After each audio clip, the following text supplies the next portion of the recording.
Hello friends, જય શ્રી કૃષ્ણ બધાને. મારી ચેનલ પર તમારા બધાનું ફરીવાર સ્વાગત છે. આપણે તહેવારોમાં અનેક અવનવી મીઠાઈઓ બનાવતા જ હોઈએ છીએ, પણ મીઠાઈ બનાવવામાં સૌથી મોટો ડર એ હોય કે પરફેક્ટ બનશે કે નહીં, ચાસણી સરખી આવશે કે નહીં.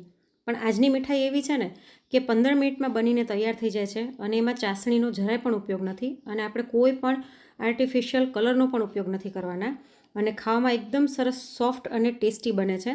જો તમે પહેલી વખત બનાવતા હશો ને તો પણ તમારી મીઠાઈ એકદમ પરફેક્ટ બનશે. તો ચલો રેસીપીની શરૂઆત કરી દઈએ. તો એના માટે અહીં મેં એક મિક્સર જાર લઈ લીધું છે. આની અંદર આપણે અડધા કપથી થોડીક ઓછી ખાંડ લેવાના છીએ. ચમચીના માપથી જોઈએ તો લગભગ 6 મોટી ચમચી જેટલી મેં ખાંડ લીધેલી છે. તમે ખાંડની બદલે સાકર પણ લઈ શકો છો અને જો તમને સ્વીટ વધારે ગમતું હોય તો તમે ખાંડનું પ્રમાણ થોડુંક વધારી પણ શકો છો. હવે આની અંદર આપણે 12થી 15 કાજુ લઈ લઈશું. તમે કાજુની બદલે બદામ પણ લઈ શકો છો અને કાજુ કે બદામ કંઈ ન લેવું હોય તો સ્કીપ પણ કરી શકો છો. પણ કાજુ નાખવાથી સહેજ ક્રીમી ટેક્સચર આવે છે અને ખાવામાં સરસ લાગે છે. તો અહીં મેં ખાંડ અને કાજુને બંનેને પીસી લીધા છે. અત્યારે આપણે એને સાઈડમાં રાખી દઈએ અને એક કડાઈ લઈ લઈશું. કડાઈ જાડા તળિયાવાળી હોય એવી લેવાની. આની અંદર આપણે નારિયેળનું છીણ લઈ લઈએ. જે સૂકા કોપરાનું છીણ આવે છે, જેને ડેસિકેટેડ કોકોનટ કહે છે, એ મેં અહીં લીધેલું છે. તો 2 કપ જેટલું આપણે નારિયેળનું છીણ લઈ લઈશું. તો એની સામે આપણે અડધા કપથી પણ ઓછી ખાંડ લીધેલી છે, એટલે સ્વીટનેસ એકદમ માપે થશે. હવે આની અંદર આપણે ઘી નાખવાનું છે. આ મીઠાઈ એવી છે કે 1 ચમચી ઘીમાં બનીને તૈયાર થઈ જાય છે, ને તો જનરલી મીઠાઈઓમાં ઘીનું પ્રમાણ વધારે હોય છે. તો અત્યારે મેં 1 મોટી ચમચી જેટલું ઘી લઈ લીધું છે. આને આપણે બરાબર મિક્સ કરી લઈએ. અત્યારે મેં કડાઈને ગેસ ઉપર નથી મૂકી. પહેલાં આપણે એમ જ ઘી સાથે નારિયેળને મિક્સ કરી લઈશું અને પછી આને ગેસ ઉપર મૂકવાનું છે. તમે આવી રીતના તૈયાર કોપરાનું છીણ લેવાને બદલે જે કોપરાના વાટકા આવે છે એની પાછળની છાલ કાઢીને એને મિક્સરમાં પીસીને એ પણ લઈ શકો છો. તો હવે આપણે આને ગેસ ઉપર મૂકી દઈએ. ગેસ ઉપર મૂક્યા પછી સ્લો ફ્લેમ પર આપણે આને થોડીક વાર માટે શેકી લઈશું. ઘીમાં શેકાવાથી કોપરાની એકદમ સરસ સુગંધ આવશે અને એનો કલર આપણે બદલાવા નથી દેવાનો, એટલે એકદમ સ્લો ફ્લેમ પર આપણે શેકતા જઈશું. જો ફૂલ ફ્લેમ પર કરશો તો કલર બદલાઈ જશે અને મીઠાઈનો ટેસ્ટ સારો નહીં આવે. ફ્રેન્ડ્સ, તમને બધાને યાદ અપાવી દઉં કે જો તમે મારી ચેનલ પર નવા હોય તો ચેનલને સબસ્ક્રાઈબ જરૂરથી કરી લેજો, કેમ કે સબસ્ક્રાઈબ કરવું બિલકુલ ફ્રી છે અને નીચે આપેલા બેલ આઇકનને ઓલ પર કરી નાખજો, જેથી દરેક નવા વિડીયોની નોટિફિકેશન તમને મળતી રહે, જેથી કોઈ વિડીયો તમારો મિસ ન થઈ જાય. અને જો મારી રેસિપીઓ ગમતી હોય તો લાઇક શેર કરવાનું બિલકુલ ન ભૂલતા. તો આવી રીતના આપણે એને કન્ટિન્યુઅસ હલાવતા જઈને સ્લો ફ્લેમ પર શેકતા જઈશું. આપણે ગુજરાતીઓને કોપરા પાક લગભગ બધાને ખૂબ જ ભાવતો હોય છે, પણ કોપરા પાકમાં જો ચાસણી વ્યવસ્થિત ન આવે ને તો એના પીસ સરખા નથી પડતા હોતા. તો આ મીઠાઈ એવી છે કે આનો સ્વાદ કોપરા પાક જેવો જ આવશે, પણ આમાં ચાસણી લેવાની બિલકુલ ઝંઝટ નથી. તો આવી રીતના સ્લો ફ્લેમ પર આને આપણે 3 મિનિટ માટે શેકી લઈશું. એકદમ સરસ કોપરાની સુગંધ આવવા લાગશે. તો જો લગભગ આને શેકતા 3 મિનિટ જેવું થઈ ગયું છે. તો હવે આ સ્ટેજ ઉપર આપણે આની અંદર મિલ્ક પાવડર એડ કરવાનો છે. મિલ્ક પાવડર નાખવાથી મીઠાઈનો ટેસ્ટ આપણે માવાવાળી મીઠાઈ ખાતા હોઈએ ને એવો આવશે. તો અત્યારે મેં અડધા કપ જેટલો મિલ્ક પાવડર લીધેલો છે. મિલ્ક પાવડર તમે થોડોક વધારે ઓછો કરવો હોય તો કરી શકો છો અને મિલ્ક પાવડર તમે કોઈ પણ બ્રાન્ડનો લઈ શકો છો. તો મિલ્ક પાવડરને પણ આપણે સ્લો ફ્લેમ પર 1 મિનિટ માટે શેકી લઈશું. આ સ્વીટ એવી છે કે તમે ઉપવાસમાં પણ ખાઈ શકો છો. ઘણા લોકો કહેતા હોય કે ઉપવાસમાં મિલ્ક પાવડર ન ખાઈ શકાય, પણ મિલ્ક પાવડર ઉપવાસમાં લઈ શકાય છે. એટલે જો તમે ખાતા હોય તો આ રેસીપી તમે શ્રાવણ મહિનામાં પણ બનાવી શકો છો.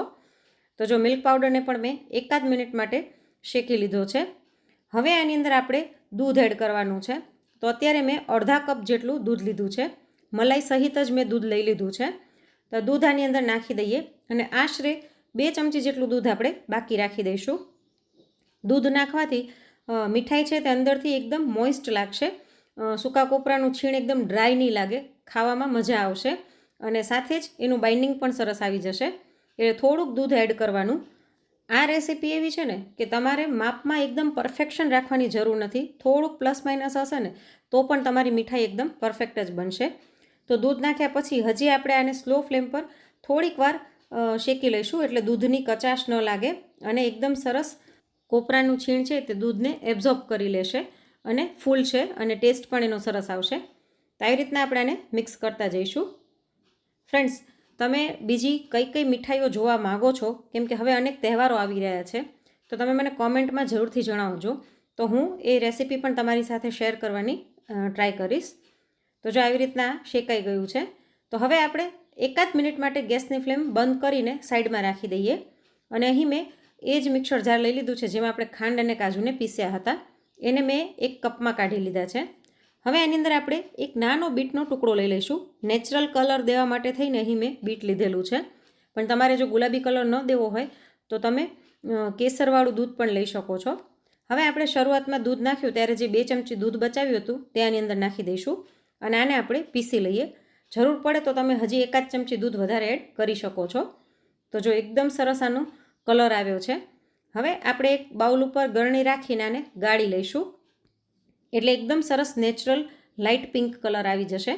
અને ગાળ્યા પછી આ જે બીટનો ભૂકો વધે છે એને આપણે ફેંકવાનો નથી. એનો ઉપયોગ તમે લોટમાં નાખીને લોટ બાંધવામાં કરી શકો છો, કોઈ સ્ટફિંગમાં કરી શકો છો, અથવા તો રેસીપીમાં ક્યાંય ઉપયોગ ન કરવો હોય તો ચણાના લોટમાં આ બીટ નાખી અને થોડુંક દહીં નાખી મિક્સ કરીને ફેસ ઉપર મસાજ પણ કરી શકો છો. તો આને આપણે દબાવીને નીચોવી લઈશું. તો જો એકદમ સરસ આપણું પિંક કલરનું આ મિશ્રણ બનીને તૈયાર થઈ ગયું છે. કેટલો સરસ કલર આવ્યો છે. તો હવે આપણે ફરીવાર ગેસની ફ્લેમ ચાલુ કરી દઈશું. વચ્ચે એકાદ મિનિટ બંધ એટલા માટે કરી હતી કે નીચે ચોંટી ન જાય.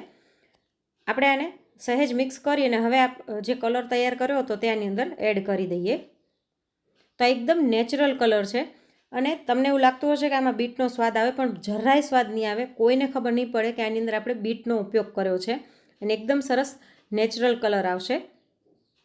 તો આને પણ આપણે બરાબર મિક્સ કરી લઈશું. તો જો બધું જ સરસ મિક્સ થઈ ગયું છે અને કેટલો સરસ કલર લાગી રહ્યો છે. હવે છેલ્લે આની અંદર આપણે ખાંડ અને કાજુનો જે ભૂકો કરીને રાખ્યો હતો એ નાખી દઈશું. આને આપણે છેલ્લે જ એડ કરવાનું છે. આને પણ બરાબર મિક્સ કરી લઈશું. અત્યારે તમને મિશ્રણ એકદમ ડ્રાય લાગી રહ્યું હશે, પણ જેમ ખાંડ મિક્સ થશે, ખાંડ ઓગળશે, એમ આમાં બાઇન્ડિંગ આવવા માંડશે. અને આવી રીતના ખાંડ અને કાજુનું મિશ્રણ નાખ્યા પછી ફરીવાર આપણે આને લગભગ 1 થી 2 મિનિટ માટે કન્ટિન્યુઅસ હલાવતા રહીશું, એટલે ખાંડ સરસ ઓગળી જશે અને આમાં એક બાઇન્ડિંગ આવી જશે. તો ફ્રેન્ડ્સ, તમને પણ જો કોપરા પાક ખૂબ જ ભાવતો હોય પણ બનાવતા ડર લાગતો હોય કે પરફેક્ટ પીસ નહીં પડે, તો આ રેસીપી ટ્રાય કરજો, કેમ કે આમાં કોઈ જાતની ચાસણીની ઝંઝટ નથી. ખૂબ ઝડપથી બની જાય છે અને આનો સ્વાદ એક્ઝેક્ટ કોપરા પાક જેવો જ આવે છે. તો જો ખાંડ બધી જ સરસ મિક્સ થઈ અને આમાં બાઇન્ડિંગ આવી ગયું છે. હવે આની અંદર આપણે ફ્લેવર માટે 1 ચમચી ગુલાબજળ નાખી દઈશું. પિંક કલર આપ્યો છે એટલે મેં અહીં ગુલાબજળ નાખ્યું છે, પણ જો તમને ગુલાબજળનો ફ્લેવર કે અથવા તો ગુલાબનો ફ્લેવર ન ગમતો હોય તો તમે આની અંદર અડધી ચમચી એલચીનો પાવડર પણ નાખી શકો છો. એનો સ્વાદ પણ ખૂબ જ સરસ આવશે. હજી આપણે આને એકાદ મિનિટ માટે આવી રીતના કન્ટિન્યુઅસ હલાવતા રહીશું, એટલે આમાં એક સરસ બાઇન્ડિંગ આવી જશે. લોટની જેમ બધું ભેગું થવા લાગશે. આપણે બજારમાંથી અનેક મીઠાઈઓ લઈ આવતા હોઈએ છીએ તહેવારોમાં, પણ એ બજારની મીઠાઈઓમાં આર્ટિફિશિયલ કલર અને ઇમલ્સન્સ નાખેલા હોય છે, જેના કારણે ફ્લેવર આવે છે. જ્યારે આવી રીતના આપણે ઘરે શુદ્ધ મીઠાઈ બનાવી શકીએ છીએ. તો આ તૈયાર છે. આને આપણે નીચે લઈ અને એક પ્લેટમાં કાઢી લઈએ, કેમ કે આપણે આના લાડુ વાળવાના છે, એટલે હાથેથી અડી શકાય એટલું આપણે આને ઠંડુ થવા દઈશું. તમારે લાડુ ન વાળવા હોય તો તમે આને થાળીમાં પાથરી અને કોપરા પાકની જેમ ચોરસ ટુકડા પણ કરી શકો છો. તો તમારે આને ફેલાવી દેવાનું, ઉપરથી થોડુંક સૂકું કોપરું નાખી દેવાનું અને ઠંડુ થયા પછી તમે આને પીસીસ પણ કટ કરી શકશો. પણ આ હાથેથી અડી શકાય એટલું ઠંડુ થઈ ગયું છે. તો હવે આપણે આના નાના નાના લાડુ વાળી લઈએ. એકદમ સરળતાથી વળી જાય છે. અને જુઓ, આપણે ઘી 1 ચમચી જ નાખ્યું છે, છતાં ઘી કેટલું આનું છૂટું પડ્યું છે. તો આવી રીતના લાડુ વાળી અને આપણે સૂકા કોપરાના છીણમાં એને રગદોળી લઈશું, જેથી દેખાવમાં પણ સરસ લાગશે અને ખાવામાં પણ ટેસ્ટી લાગશે. તમે ક્યારેય મીઠાઈ નહીં બનાવી હોય ને તો પણ તમારા આ લાડુ એકદમ પરફેક્ટ જ બનશે. તો આવી રીતના આપણે બધા જ લાડુ વાળી લઈશું. અને આમાં આપણે દૂધનો ઉપયોગ કર્યો હોવાથી તમે આને બારે 4 થી 5 દિવસ સુધી રાખી શકશો, ખરાબ નહીં થાય. અને જો તમારે લાંબા સમય માટે રાખવા હોય, તમે વધારે ક્વોન્ટિટીમાં બનાવતા હોય, તો આને તમારે ફ્રીજમાં સ્ટોર કરીને રાખવાના. તો અહીં મેં બધા જ લાડુને વાળી લીધા છે અને ઉપરથી થોડીક પિસ્તાની કતરણ મૂકીને આપણે આને ગાર્નિશ કરી લઈશું. અને બનાવતા બનાવતા 4-5 તો મારા ખવાઈ પણ ગયા. અને હું તમને તોડીને બતાવું. જો એકદમ સરસ સોફ્ટ બને છે અને પરફેક્ટ આનું બાઇન્ડિંગ પણ આવ્યું છે. તો આજની આ રેસીપી તમને કેવી લાગી અને તમે કયા શહેરમાંથી વિડીયો જોઈ રહ્યા છો તે કોમેન્ટમાં જરૂરથી જણાવજો. અને વિડીયો ગમ્યો હોય તો લાઇક શેર કરવાનું બિલકુલ ન ભૂલશો. ફરી મળીશું નવી રેસીપી સાથે. Thanks for watching.